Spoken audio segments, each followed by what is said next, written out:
So the fourth point is salaries. So if you're planning on doing architecture in abroad, hi and welcome back to Tej Art. Today we will be talking about a few important points that you should be aware of before thinking of masters in the first place.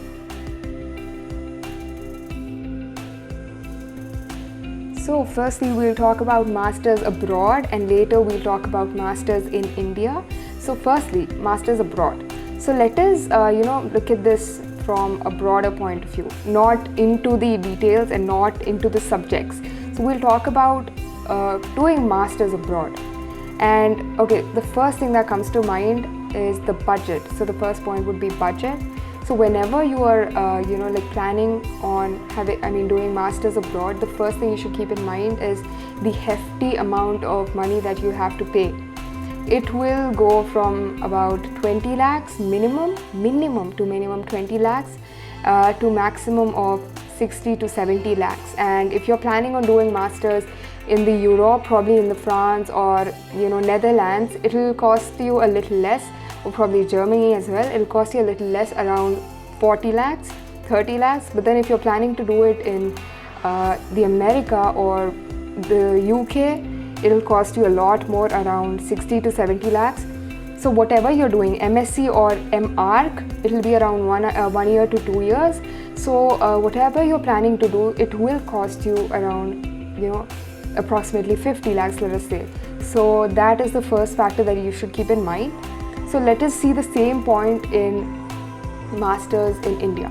So the same point, if we compare with masters in India, like probably you're doing masters in CEPT University or any other college, any other top college that you're planning to do, it will cost you only around 20 lakhs, maximum 20 lakhs. Over there it was minimum 20 lakhs, over here it's maximum 20 lakhs.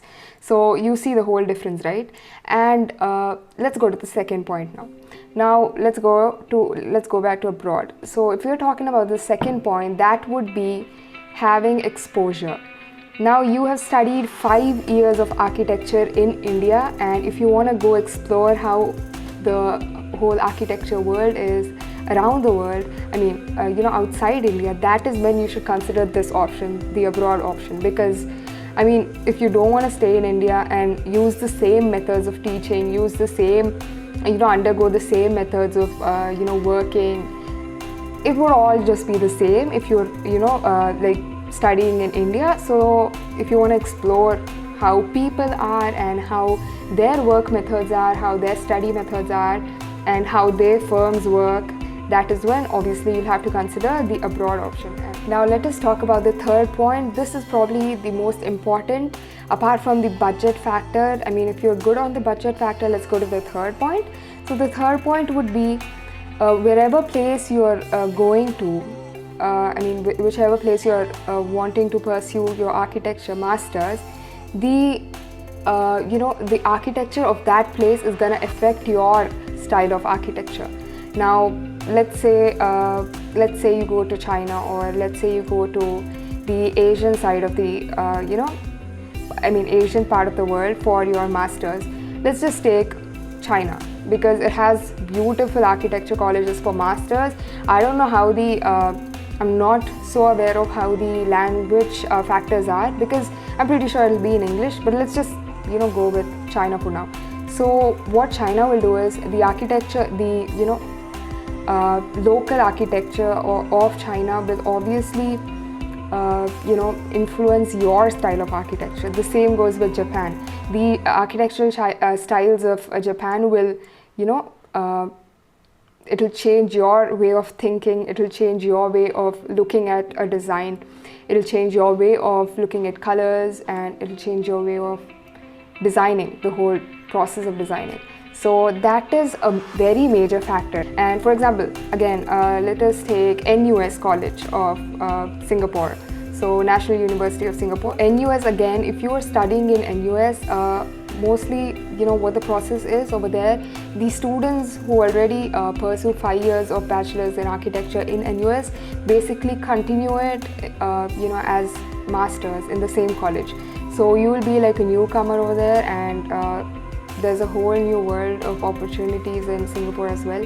So basically what I'm trying to tell you is the place will influence you and your style a lot. So before looking at the college, I think you should understand which place you are going to do your masters in the first place. So college comes next. You can think about the college later, because the job opportunities, the salaries, all of them are almost the same. So the place and your interest is what the important factor is over here. So again, talking about the third point in India, if you if you're doing masters in India, you are already aware of what the firms, how the firms work, because you should have done an internship in your 5th year, right? So you know how the firms work, and you basically have a simple information of how people are, how the architecture is in India, and the different workflows, etc. So I would say that it would just be the same like how you are in your bachelor's and then how you go to your master's. It's just the same journey, but then it's just extended. So there's not much difference. So that would be the third point. So the fourth point is salaries. So if you're planning on doing architecture in abroad, your main goal would be to basically join a firm outside India. Not coming back to India, unless you want to put up a firm of your own. So let's talk about jobs for now, and then later we can go to entrepreneurship, etc. So for now, if we are thinking about like joining a job and having a monthly salary, let's talk about that. So the first thing would be, in abroad, you will have around $5,000 to $7,000 of starting package, and I think that's a great option if you're planning to do job in the same country that you're gonna do your masters in. For example, if you're doing your masters in Canada, you would want to continue your job in Canada as well, unless you have another choice in your head. Probably you want to come back to India after masters in another place. I think that would not work out so well, because if you want to do a job in India, and if you just want to go out for exposure, the salaries would be almost the same. Because if you do your architecture masters in architecture in India, your salary would be around 70,000 to 80,000 starting, and then probably it could be less than that. I'm not so aware of it. Probably it could be less than that. So it will obviously be around 60 to 70,000. And if you come from another country, like doing your masters in another country for a job in India, probably you'll just have 20,000 more than what you are getting, or probably the same amount of salary. So you cannot expect more salary just because you did your masters in some other place. Probably a very prestigious university, doesn't matter. It'll just just give you a little more than what is paid after doing masters in India. So if you are aiming for a job in other country and doing your masters in the other country, that would be a great option, because your salary package will obviously be higher than what you get in India. But if you're planning to do your job in India, then I would suggest you to do your masters in India, because there are prestigious universities in India as well for architecture, masters in architecture. So the whole point is, if you want to end up in a firm in India, end up as in a good sense, not a bad sense. If you want to your whole goal is to get into a good firm in India, then you will have to build a really amazing portfolio, and obviously your master's degree is going to help you. So basically the whole point is, if you want to do it over here, then I suggest you to do masters in India. But if you want more exposure and you don't really care of the salary, then yeah, obviously you'll have to go abroad and then come back to India for your job. Or you could stay back there and do your job over there. Yeah, that was it. So let us talk about the fourth point, which is having your own architecture firm or interior firm.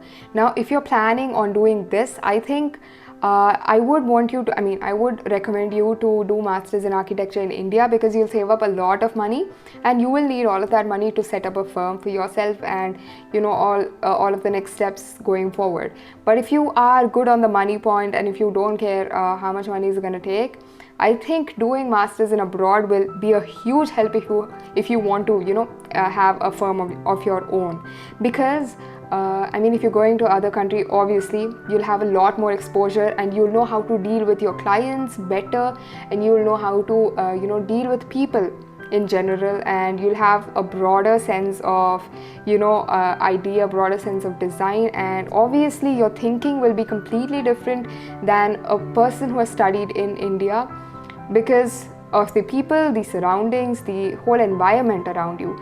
So obviously your skills are on a whole other level, and you'll be aware of the latest techniques and the latest technology.